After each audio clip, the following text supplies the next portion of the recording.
années. Il nous raconte les signes qui l'ont amené à consulter. Je me suis rendu compte, lorsque je rendais visite à des amis qui n'étaient pas dotés d'un ascenseur chez eux et que j'arrivais à des étages élevés, j'étais extrêmement essoufflé. Ça ne me ressemblait pas parce que j'ai toujours été sportif. Et j'ai des amis qui m'ont conseillé d'aller faire des examens. Donc j'ai été hospitalisé parce qu'on ne trouvait toujours pas ce que j'avais. C'est vraiment le tour plein quoi. C'était un petit peu détérioré. Il était rempli d'un respirer. Donc suite à cela, j'ai été ponctionné une première fois pour me libérer un petit peu et avoir un peu plus de capacité pulmonaire. Donc je suis resté hospitalisé pour mener des investigations pour savoir ce que j'avais puisqu'on n'a pas trouvé d'où venait cette infection. Et en fait, la tuberculose est une maladie lente, à savoir que le germe se développe parfois au bout de 2-3 mois. Et le temps des résultats parfois est long. On n'avait pas établi le diagnostic de la tuberculose tout de suite, bien évidemment. C'est arrivé qu'au bout de 2 mois. Donc ils ont été obligés, les médecins, de continuer leur investigation avec des ponctions, notamment lombaires, qui est un des mauvais souvenirs de cette maladie. C'est-à-dire en fait qu'on prélevait le liquide qui était bloqué sous votre poumon, c'est ça? Ouais. À l'aide d'une grosse seringue que vous mettez dans l'eau entre les poumons. Oui, absolument. La première ponction, c'était ça, ça a été une huile, pas dans l'huile, qu'on vient planter par le côte, mais aussi on fait des prises de sang. C'était un intervalle de toutes les 4 heures. On met donc tout ça en culture, on attend quelque chose. Dans notre cas, ça a été très long, plus de mois, donc pour l'instant, les médecins sont obligés de continuer en investigation. Il faut aussi des ponctions au niveau de la bouche. Au niveau de la bouche, c'est une ponction, comme on appelle ça, c'est juste sous la langue. En fait, on va prendre un petit peu de chair dans le palais, on va analyser encore. En fait, c'est simple, avant que j'avais cette tuberculose, on avait enlevé déjà toutes les grandes familles de maladies connues.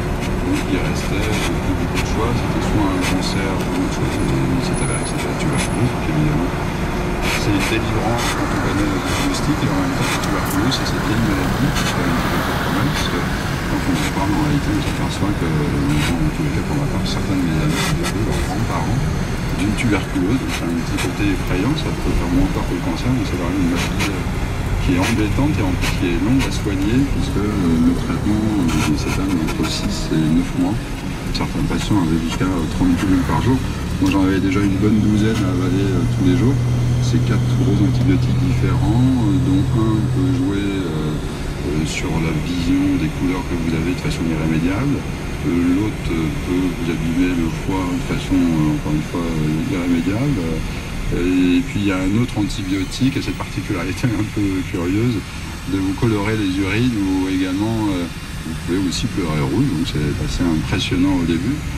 Mais non, c'est une longue maladie et parfois on a ce gène après à vie. On doit rester méfiant puisque cette maladie peut revenir.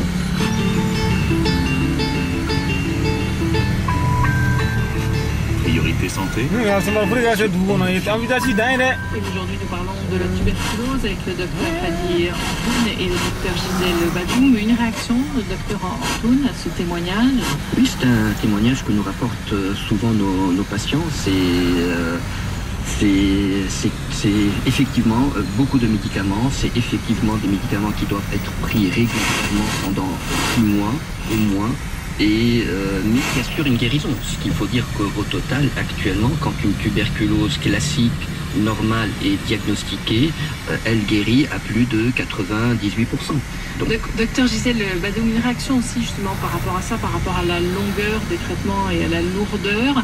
Les patients aussi au Burkina Faso se plaignent de ça. Est-ce qu'ils sont bien observants? Est-ce qu'ils suivent bien leur traitement? Il faut dire que l'observance dépend aussi du praticien, parce qu'il faut leur expliquer à l'avance qu'ils auront de longs mois de traitement. Et c'est vrai que si on n'a pas bien expliqué au patient, c'est difficile pour lui de prendre de longs traitements. Et quand on sait qu'il y a les croyances aussi qui s'installent, Des fois, le patient, au bout d'1 mois, il se sent mieux. Voilà un petit peu la difficulté qu'on a chez nous, les croyances et les moyens aussi de déplacement pour venir prendre le traitement. Donc au bout d'un mois, on se dit ça va, on peut arrêter. Et alors le traitement, justement, il combien de temps au centre de santé ce traitement? Ça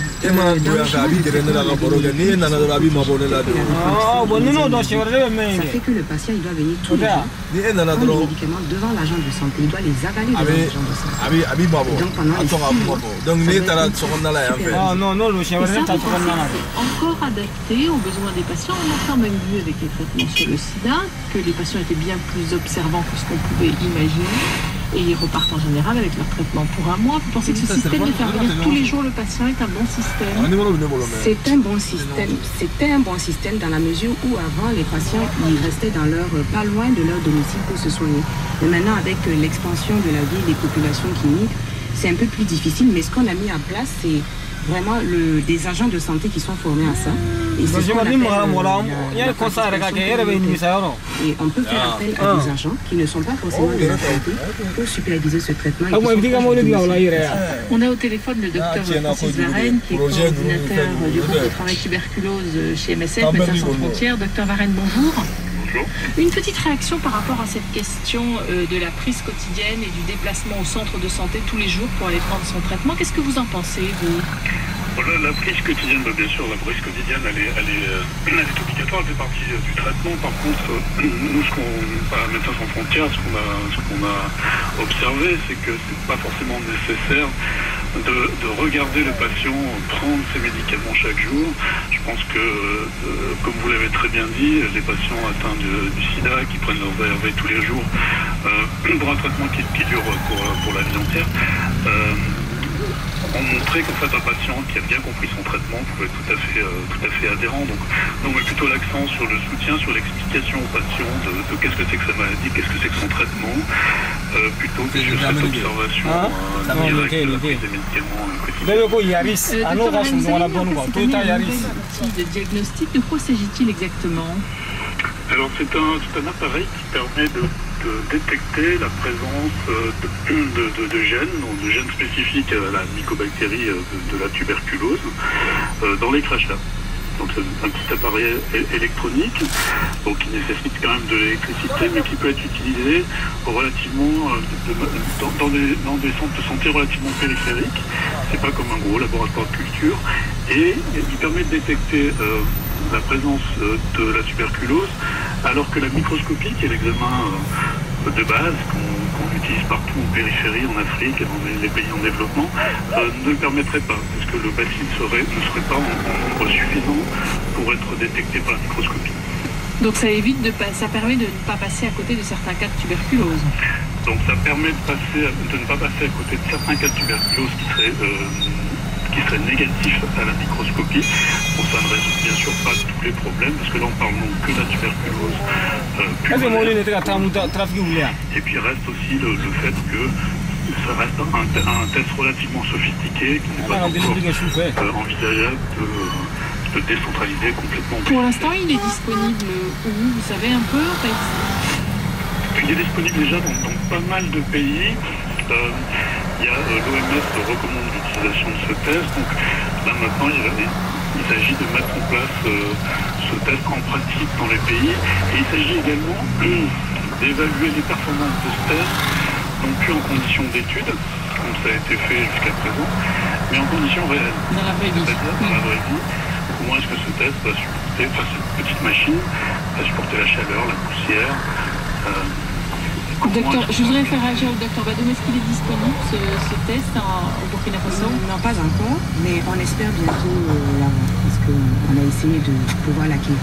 Docteur Varenne, je voudrais vous poser une question sur les cas de tuberculose multirésistante et ultra-résistante. On sait que ça se développe de plus en plus. Est-ce que c'est véritablement une inquiétude ou on a progressé dans ce domaine? Ouais, c'est une grosse inquiétude, oui, tout à fait. Donc,